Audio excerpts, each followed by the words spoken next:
अस्सलामुअलैकुम दोस्तों। उम्मीद है आप ठीक होंगे। मैं भी ठीक हूँ। कुछ बात आपसे शेयर करना चाह रहा था। हमने पिछले व्लॉग में ये बात शेयर की थी कि अगर कोई स्टूडेंट मलेशिया में मूव करता है या मलेशिया में जाके सेटल होना चाहता है तो वो कैसे कर सकता है।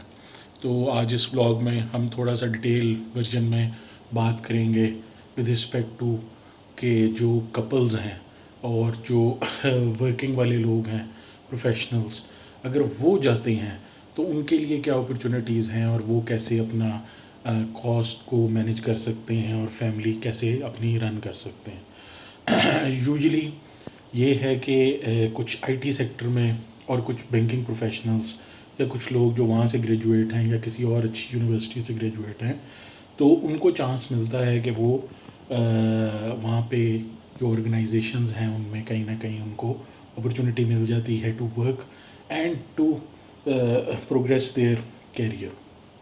तो अगर उनको मौका मिलता है किसी जगह पे काम करने का और वो अपनी फैमिली को भी ले जा सकते हैं, उनकी इनकम लेवल इतनी है क्योंकि एक तो लेबर स्केल है जिसमें कि आपकी सैलरी बहुत ही माइनर होगी और इतनी माइनर होगी कि आप शायद घर भी पैसे ना भेज सकें। एक स्केल है कैटेगरी 2 का जिसमें कि 5000 के आसपास है और फिर एक कैटेगरी 3 का जिसमें कि 10,000 के आसपास है। तो अगर तो आपकी 5000 या 10,000 है तो फिर आप अपने साथ अपनी वाइफ को मूव कर सकते हैं। लेकिन उसमें बहुत सारी चीज़ें हैं जो कि आपको नोट करनी होंगी या जिसमें भी आपको केयरफुल रहना होगा विद रिस्पेक्ट टू सेटलमेंट, क्योंकि मलेशिया एक ऐसी जगह है जहाँ पे आपका ज़्यादा से ज़्यादा एक्सपेंस भी हो सकता है और आप एक रात में भी 5,000 रिंगिट लगा सकते हैं। तो क्योंकि वहाँ पे इस तरह की चीज़ें हैं और ऐसी अपॉर्चुनिटीज़ हैं, एक्साइटमेंट्स हैं, एंटरटेनमेंट्स हैं जो कि शायद पाकिस्तान में अवेलेबल नहीं हैं। तो जब एक एक तरह से बंदा नया जाता है तो वो उन चीज़ों को ट्राई करने के लिए कई दफ़ा ओवर स्पेंड भी कर जाता है।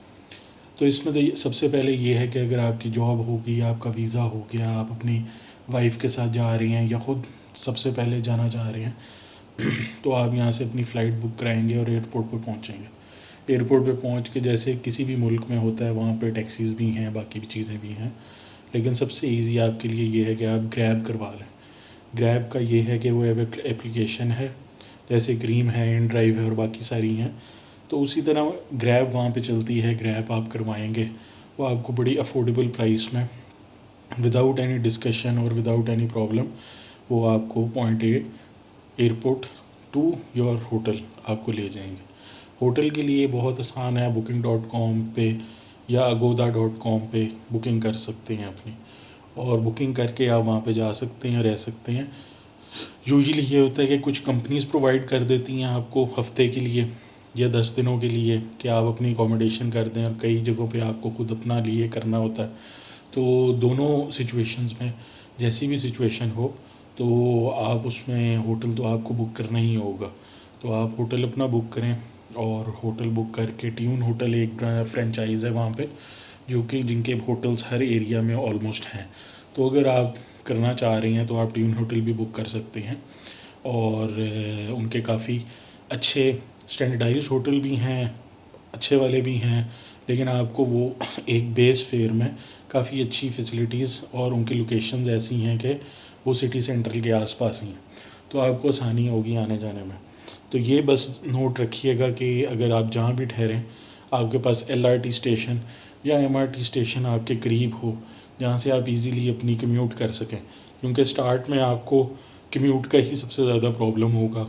रास्ते नहीं पता, जगह नहीं पता और लैंग्वेज भी नहीं पता, तो और लोगों को भी नहीं जानते, तो कम्यूट करने का आपको सबसे ज़्यादा इशू होगा या ट्रैवलिंग करते हुए इशू होगा। तो उसमें सबसे ज़्यादा आसानी आपके लिए ये रहेगी कि आप किसी भी होटल में रहें, लेकिन उस होटल के करीब एलआरटी स्टेशन या एमआरटी स्टेशन होना चाहिए ताकि आप इजीली आ सकें, जा सकें और अपनी ट्रांसपोर्टेशन डेली की कर सकें। उसके बाद वहाँ पे आपको अपार्टमेंट मिल सकता है। अपार्टमेंट की डिफरेंट रेंज है। अपार्टमेंट 800 रिंगिट से लेके 4,000 रिंगिट तक भी है, 5,000 तक भी है। लेकिन अगर आपकी सैलरी ज़ाहिर सी बात है 5,000 है तो आपकी कोशिश होगी कि मैं 800 या 1,000 में ही कोई अकोमोडेशन लूँ, जिसमें कि 1 बेड स्टूडियो हो या 2 बेड हो, तो मैं वो उसमें रह सकूँ और ऐसी जगह हो जहाँ से मैं कम्यूट भी कर सकूँ। तो सिटी सेंटर में तो इस प्राइस में शायद आपको नहीं मिलेगी, लेकिन जहाँ मिलेगी वहाँ पे आपकी कोशिश होनी चाहिए कि मेरे पास ट्रेन स्टेशन हो, ताकि मैं अपने ऑफिस इजीली कम्यूट करके आ सकूँ और जा सकूँ। तो ये एक बड़ी बेसिक और स्टैंडर्ड चीज़ है। इसमें कॉन्ट्रैक्ट है, फिर आपको डिपॉज़िट 2+1 देना पड़ता है, वो है।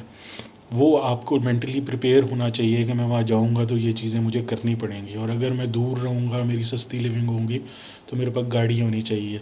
गाड़ी 10,000 से 20,000 रिंगिट के दरमियान आ जाती है वहाँ पे, जो कि एक स्टैंडर्ड कार होगी जिसमें कि आप कम्यूट कर सकेंगे, आ सकेंगे, रोज़ जा सकेंगे और आपका काम चलता रहेगा।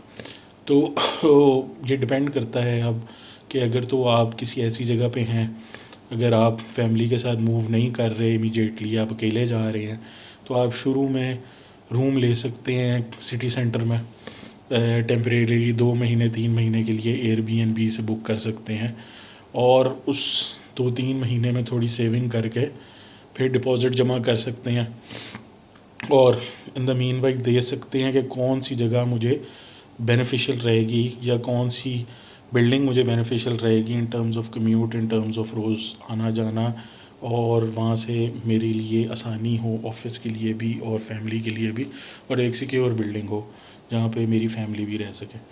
और अगर आप फैमिली के साथ जा रहे हैं तो फिर तो डेफिनेटली आपको विदिन 6 to 7 डेज़ उसके बाद आपको मूव करना पड़ेगा अपनी परमानेंट लोकेशन में। लेकिन स्टार्ट में अगर आप गाड़ी लेते हैं, साथ में ये डिपॉज़िट हो गया सर, तो आपका ये 20 to 25,000 ईजीली लग जाएगा। और डेली उसके लिए अगर आप करते हैं तो जिस तरह यहाँ पे इतवार बाज़ार वगैरह लगते हैं, वहाँ भी फ्राइडे को लगते हैं ट्रेन स्टेशंस के पास, वहाँ पे जाके अगर आप ग्रॉसरी करेंगे तो आधे पैसों में जो शॉपिंग मॉल में आपको 400 रुपये की हफ्ते की ग्रॉसरी शायद मिलनी है, वो आपको 200 रुपये में मिल जाएगी with fruit, vegetables, meat, fish, chicken, everything. और हो सकता है कि वो आपकी 2 हफ्ते भी चल जाए। तो अगर तो आप शॉपिंग मॉल में से, कारफोर से या किसी बड़ी जगह से जाके शॉपिंग करते हैं, तो वो आपके डबल पैसे लगेंगे और चीज़ें भी कम आएंगी और दिन भी कम गुजरेंगे। तो सेविंग करने का यही तरीका है कि आप किसी एलआरटी स्टेशन या किसी भी नाइट मार्केट को ढूंढें, उस नाइट मार्केट से अपनी फ्रूट, वेजिटेबल्स, अपनी ग्रॉसरी करें वीकली और अपने टाइम वहाँ गुजारें। और कोशिश करें एज अ कपल के जितनी भी एक्साइटमेंट और एंटरटेनमेंट्स हैं और करीब करीब प्लेसेस हैं, उनके लिए कोई टारगेट बना लें कि महीने में, 2 महीने में, 3 महीने में, 4 महीने में हम प्लान करके फिर हम ये एक्टिविटी करेंगे। क्योंकि जब हम रैंडमली कोई एक्टिविटी करते हैं देख के, तो उसमें काफ़ी हमारा बजट आउट हो जाता है और इसी तरह फिर फाइनेंशियल प्रॉब्लम्स होती हैं, जिसकी वजह से फिर कई लोग लोन में चले जाते हैं, लोन ले लेते हैं और फिर प्रॉब्लम होती है और लोन उतारना फिर मुश्किल हो जाता है और एक्सपेंसेस तो डेफ़िनेटली फिर इंक्रीज़ होते ही हैं। और अगर आपकी फ़ैमिली और आपके साथ बच्चे हैं तो डेफ़िनेटली फिर बच्चों की स्कूलिंग है और स्कूलिंग वहाँ काफ़ी एक्सपेंसिव है, क्योंकि इंटरनेशनल स्कूल्स हैं, उनकी फ़ीसेस भी इंटरनेशनल हैं और करिकुलम भी इंटरनेशनल है। तो अगर तो आपकी जॉब 10,000 की है तो बहुत ही अच्छी बात है, अगर 5,000 की है तो फिर अगर आपकी वाइफ एजुकेटेड हैं, वो काम कर सकती हैं, तो बहुत अच्छी बात है कि वो भी आपको सपोर्ट करें। अगर वो काम नहीं कर सकती या कोई ऑनलाइन काम करती हैं तो फिर भी अच्छी बात है। अगर नहीं कर सकती तो फिर एक थोड़ा सा हार्ड डिसीजन होगा कि आप लोगों को अपने बजट के साथ थोड़ा स्ट्रिक्ट चलना पड़ेगा, ताकि आपकी अगर 1,000 रुपये का आपका अपार्टमेंट आए और 1,000 रुपये की आपकी ग्रॉसरीज़ हों और मिसलिनियस में आपके 1,000 रुपये और लगें, तो चलो 2,000 रुपये आप रिंगिट मंथली सेव कर सकें एज अ फैमिली।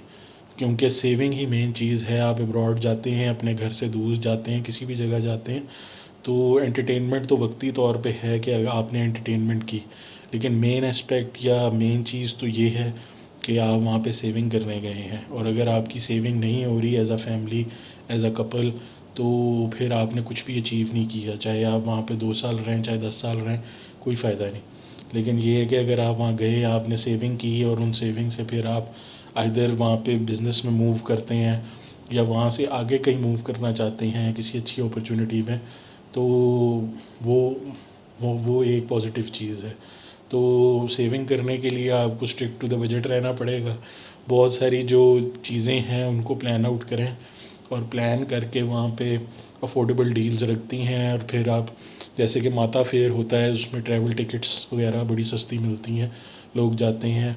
और उम्रा पैकेजेस और बाकी चीज़ें, ट्रैवल जो आसपास लंकावी, रिडांग, पेनांग, इनके बहुत सारे पैकेजेस आते हैं जो कि बड़े सस्ते अफोर्डेबल होते हैं और हर साल वो लगती है। तो आप उस तरह की पैकेजेस भी लेके प्लान करके सेव करके फिर चल सकते हैं, तो बहुत अच्छा रहेगा। लेकिन जो कपल्स या जो फैमिलीज़ प्लान आउट नहीं करते हैं और आउट ऑफ इमोशन या आउट ऑफ लव वो चीज़ें कर जाते हैं एक्साइटमेंट में आके, जैसे हम दुबई जाते हैं या हम मलेशिया जाते हैं या थाईलैंड या किसी भी जगह जाते हैं, तो हम नई चीज़ें देखते हैं और एक्साइटमेंट में उन चीज़ों को ट्राई आउट करते हैं, खाना हो या कोई रूफ टॉप हो या कोई और जगह हो, तो उसमें फिर हमारा बजट आउट हो जाता है और उसमें फिर हम सेविंग नहीं कर पाते। तो अप्रॉक्सीमेटली अगर एक फैमिली रहे तो 3 से 3 3 साढ़े 3 हज़ार रिंगिट में बड़े अच्छे तरीके से 2 लोग रह सकते हैं और अपना सारा कुछ मैनेज कर सकते हैं। विद चिल्ड्रन शायद 5 से 6 हज़ार बात हो जाए, क्योंकि आपकी एजुकेशन आ जाएगी बच्चे की। अगर दोनों मियाँ बीवी काम कर रहे हैं तो फिर तो ये है कि 5,000 आप कमाएं और 5,000 आपकी वाइफ, तो 10,000 इनकम हो जाए, 5,000 लगा लें और 5,000 बचा लें, तो it would be a positive thing for you. तो उसमें आपकी सेविंग भी ज़्यादा हो जाएगी और आप वहाँ पे आपकी एक स्ट्रेंथ हो जाएगी। तो क्योंकि वहाँ आप अकेले होते हैं और परदेश तो परदेश ही होता है, उसमें सपोर्ट आपको प्रोफेशनल जो लोग हैं जो साथ काम करते हैं वो डेफिनेटली कर ही देते हैं, लेकिन वो प्रोफेशनली कर सकते हैं, फाइनेंशियली आपको कोई सपोर्ट नहीं करेगा। तो जो घर वाले हैं वो इनिशियली शायद जब आप जाएं तो कर दें, लेकिन बाद में फिर आपको खुद मैनेज करना होगा। तो उसके लिए ये है कि आप बजटिंग करें, सेविंग करें और वहाँ पे एक अच्छी ज़िंदगी गुजारें। मलेशिया एक अच्छी जगह है, पर क्योंकि वो एक टूरिज़म डेस्टिनेशन है तो फॉरेनर के लिए वहाँ पे चीज़ें महंगी भी हैं मेन सिटीज़ में।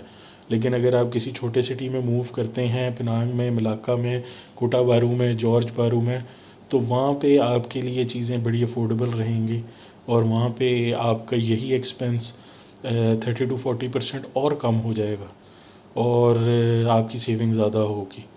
तो बस ये ध्यान में रखें कि जो भी आपको जॉब अपॉर्चुनिटी मिले या जो भी आपको कंपनी के साथ बात हो उसमें कोई स्कैम ना हो और मेडिकल आपका कवर्ड हो, क्योंकि मेडिकल वहाँ बहुत महंगा है फॉरेनर्स के लिए और उसके लिए पॉलिसी भी बिल्कुल डिफरेंट है as compare to the policy related to the local Malaysians. उनके लिए बहुत सस्ता है और आपके लिए बहुत महंगा है।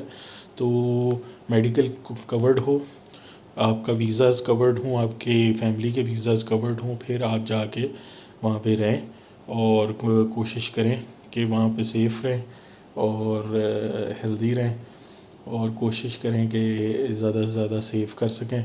और सेव करने के लिए ज़रूरी ये है कि एज़ अ कपल आप लोग आपस में कमिटमेंट करें कि आप लोगों ने सेव करना है, ना कि हर चीज़ ट्राई आउट करके सब कुछ वाइप आउट करना है और बैंक 0-0 हो जाए।